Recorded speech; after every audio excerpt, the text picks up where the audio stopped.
Hello guys, welcome to BT biology. बच्चों, हम जानते हैं कि जायगोट जो कि एक सिंगल सेल स्ट्रक्चर है, धीरे धीरे डेवलप होकर मदर के वूम में फीटस बनाती है। यही फीटस बाद में न्यूबॉर्न बेबी के रूप में जन्म लेता है और धीरे धीरे ये न्यूबॉर्न बेबी डेवलप होते होते होते होते एक फुली ग्रोन एडल्ट बन जाता है। दूसरी तरफ आपने यदि कभी ध्यान दिया होगा तो आपने देखा होगा कि जब कभी हमें स्किन पर चोट लग जाती है तो वहां पर एक वूंड बन जाता है, लेकिन कुछ समय बाद वही वूंड हील हो जाता है, रिपेयर हो जाता है और वहां पर नॉर्मल स्किन बन जाती है। यानी कि यहाँ पर वूंड का रिपेयर हो रहा है और स्किन रीजनरेट कर रही है। तो ये जो प्रोसेस है बच्चों, ग्रोथ और रिपेयर और रीजनरेशन, ये किस प्रोसेस की वजह से पॉसिबल है? बच्चों, ये पॉसिबल है सेल डिवीजन की वजह से। और आज हम इसी सेल डिवीजन को डिटेल में पढ़ेंगे। तो चलिए सबसे पहले हम समझते हैं कि व्हाट इज सेल डिवीजन। तो बच्चा, cell division is a process by which a mature cell divides to form two daughter cells. Okay, यानी कि सेल डिवीजन वो प्रोसेस है जिसमें एक मैच्योर सेल डिवाइड करके दो डॉटर सेल्स बना देती है। अब मैं यदि ये कहूं बच्चा कि अर्थ पर जो लाइफ एग्जिस्ट करती है वो सेल डिवीजन की वजह से ही करती है, तो इसमें कोई आश्चर्य की बात नहीं है। देखिए, यदि मैं यूनिसेलुलर ऑर्गेनिज्म की बात करूं, जैसे कि अमीबा है, हमारा बैक्टीरिया है, इनमें जो रिप्रोडक्शन होता है बेटा, वो सेल डिवीजन की वजह से ही पॉसिबल होता है। सपोज करिए ये एक बैक्टीरिया है, ठीक है, ये डिवाइड करेगा, इसकी सेल जो है, ये तो यूनिसेलुलर ऑर्गेनिज्म है, ये सेल डिवाइड करेगी और दो बैक्टीरिया बना देगी। सिमिलरली अमीबा के केस में भी होता है। तो कहने का मतलब ये है कि यूनिसेलुलर ऑर्गेनिज्म में जो रिप्रोडक्शन होता है वो सेल डिवीजन की वजह से पॉसिबल है। और यदि मैं मल्टी सेलुलर ऑर्गेनिज्म की बात करूं, चलिए मैंने एक ह्यूमन का एग्जाम्पल ले लिया, तो वहां भी रिप्रोडक्शन की प्रोसेस में सेल डिवीजन एक इंपॉर्टेंट रोल प्ले करता है। ये आगे हम पढ़ेंगे, बट अभी के लिए आप याद रखिए कि reproduction in multi cellular organism में भी सेल डिवीजन का एक इंपॉर्टेंट रोल है। और इसके अलावा जैसे कि हमने लास्ट स्लाइड में भी देखा ही था कि ग्रोथ, रिपेयर और रीजनरेशन में भी cell division important role play करता है। सेल डिवीजन की बात की जाए बेटा, तो ये दो फेजेस में कंप्लीट होता है। वो दो फेजेस हैं। पहली फेज है इंटरफेज, और दूसरी है एम, और जिसे हम माइटोटिक फेज के नाम से भी जानते हैं। ओके, सो इंटरफेज में बेसिकली क्या होगा बच्चों, सेल जिसको डिवाइड करना है वो अपने आप को प्रिपेयर करती है डिवीजन के लिए। तो उस प्रिपरेशन की प्रोसेस में क्या होता है, सबसे पहले तो इस सेल का वॉल्यूम इंक्रीज होता है, यानी कि इसका साइज इंक्रीज होता है। इस डायग्राम के थ्रू आप समझ सकते हैं, ये पहले एक छोटी सेल है, ओके, फिर इसने अपना वॉल्यूम बढ़ा लिया, अपना साइज बढ़ा लिया।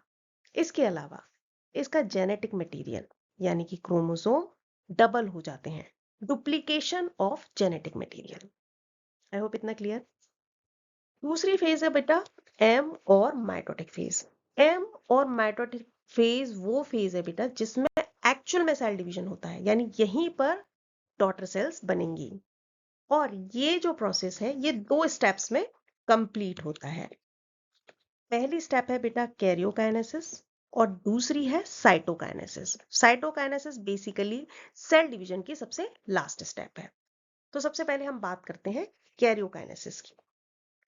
बच्चों, कैरियोकाइनेसिस है, ये दो वर्ड से मिलकर बना है, कैरियो और kinesis. Karyo is related to nucleus, यानी यहाँ पर कैरियो का मतलब है nucleus and kinesis means division. यानी इस स्टेप में न्यूक्लियस डिवाइड करता है। कैसे? देखिए, सपोज करिए ये एक सेल है, ओके, ये इसका न्यूक्लियस है, ये न्यूक्लियस है। अब इस फेज में क्या होगा, इसका न्यूक्लियस डिवाइड करेगा, यानी कि सेल डिवीजन की प्रोसेस में सबसे पहले क्या डिवाइड करता है बेटा, सेल का न्यूक्लियस। तो ये डिवाइड करेगा, डिवाइड करके दो डॉटर न्यूक्लियाई बन जाएंगे। So this process is known as karyokinesis. Clear. Mitotic और एम फेज की दूसरी स्टेप है बेटा cytokinesis. Basically cytokinesis cell division की सबसे लास्ट स्टेप है। ये भी दो वर्ड से मिलकर बना है टर्म, साइटो और दूसरा काइनेसिस। काइनेसिस का मतलब अब हमें पता है division, and cyto refers here to cytoplasm. तो यहाँ पर बेसिकली किसका डिवीजन होगा? Cell division. तो कैसे होता है देखिए, सपोज करिए ये सेल है, इसमें कैरियोकाइनेसिस हो चुका है, इट मीन्स यहाँ पर दो डॉटर न्यूक्लियाई बन गए हैं, ये दो डॉटर न्यूक्लियाई हैं। अब साइटोकाइनेसिस की फेज में यहाँ पर बेटा क्या होगा, ये जो साइटोप्लाज्म है ये डॉटर सेल्स में आधा आधा डिवाइड हो जाएगा। ये दो डॉटर सेल्स हैं और ये इनका न्यूक्लियस। तो यहाँ पर हम देख सकते हैं कि दो डॉटर सेल्स में साइटोप्लाज्म आधा आधा डिवाइड हो गया। तो इस स्टेप को हमने नाम दिया है बेटा साइटोकाइनेसिस। साइटोकाइनेसिस की जो प्रोसेस है वो एनिमल सेल और प्लांट सेल में थोड़ी सी डिफरेंट होती है। आइए वो समझते हैं इन दोनों में क्या डिफरेंस है।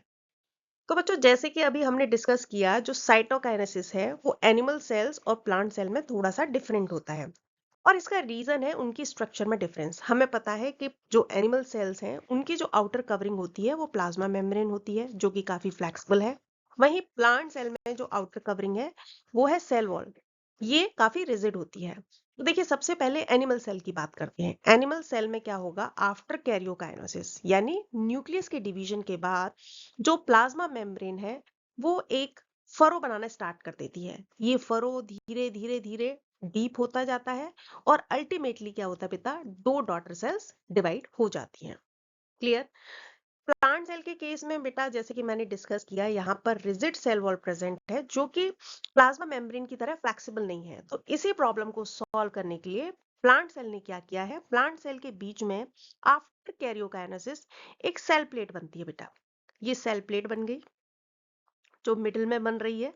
ठीक है, ये सेल प्लेट धीरे धीरे एक्सटेंड करती जाती है दोनों साइड। ठीक है, बाद में ये एक सेल वॉल बना देगी और इस तरीके से दो डॉटर सेल्स आपस में अलग हो जाएंगे।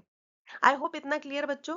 तो अब हम समझते हैं कि सेल डिवीजन कितने तरीके के होते हैं। तो बेटा सबसे पहला टाइप है सेल डिवीजन का, वो है माइटोसिस। माइटोसिस सारी लिविंग सेल्स में मिलता है। It is found in all living cell and it is important for growth, repair and regeneration. Mitosis को हम एक और नाम से जानते हैं, इक्वेशनल सेल डिवीजन। ऐसा क्यों कहते हैं वो मैं आपको बताती हूँ। देखिए ये एक मदर सेल है, मैंने यहाँ पर एक ह्यूमन सेल का एग्जाम्पल लिया है बेटा। तो ह्यूमन सेल में हमें पता है कि 46 क्रोमोसोम प्रेजेंट होते हैं। अब ये सेल डिवाइड करना है इस सेल को, तो ये इंटरफेज में जाएगी। इंटरफेज में क्या होता है, सेल का साइज बड़ा होगा और इसका जो जेनेटिक मटेरियल है यानी कि इसके जो क्रोमोसोम का नंबर है वो डबल हो जाएगा। तो देखिए साइज इंक्रीज हो गया और इसके जो क्रोमोसोम नंबर थे वो जस्ट डबल हो गए, यानी कि 92 क्रोमोसोम इस स्ट्रक्चर में प्रेजेंट है आफ्टर इंटरफेज। अब क्या होगा, ये जो सेल है एम यानी माइटोटिक फेज में जाएगी। माइटोटिक फेज में ये डिवाइड करके दो डॉटर सेल्स बनाएगी।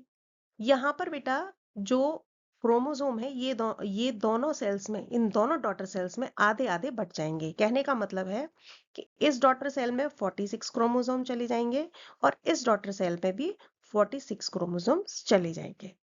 तो देखिए जितने मदर सेल में क्रोमोसोम थे, मदर सेल में कितने थे, 46 थे, उतने ही क्रोमोसोम नंबर हमें कहाँ मिले, डॉटर सेल्स में भी मिले।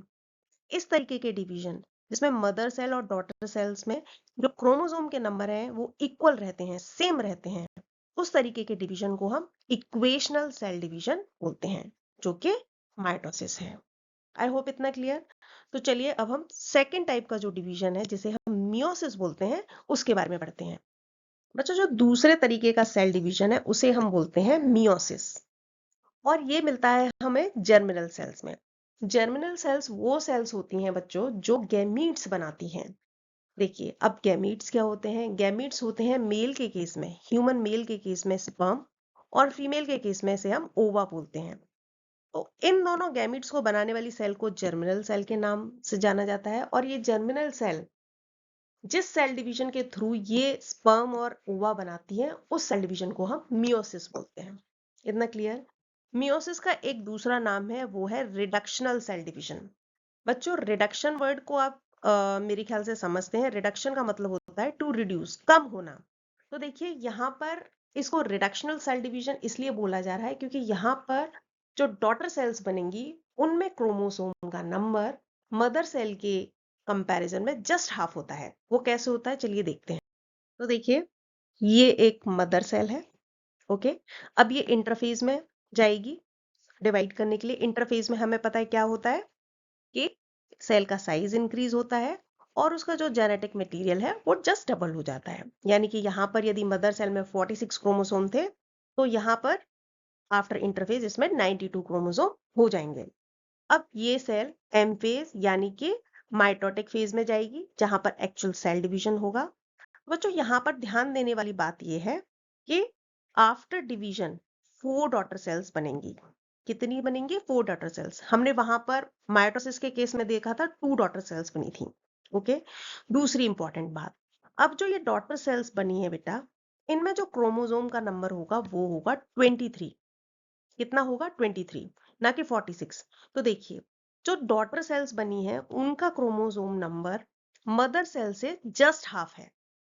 ओके, इसीलिए इसको हम रिडक्शनल सेल डिवीजन के नाम से जानते हैं। यदि आपको ये वीडियो अच्छा लगा है और आपने इस वीडियो से कुछ भी सीखा है, बच्चों प्लीज वीडियो को लाइक कीजिए, शेयर कीजिए, चैनल को सब्सक्राइब कीजिए। मैं नेक्स्ट वीडियो के साथ आपके सामने जल्दी ही आऊंगी। तब तक के लिए टेक केयर, बाय बाय।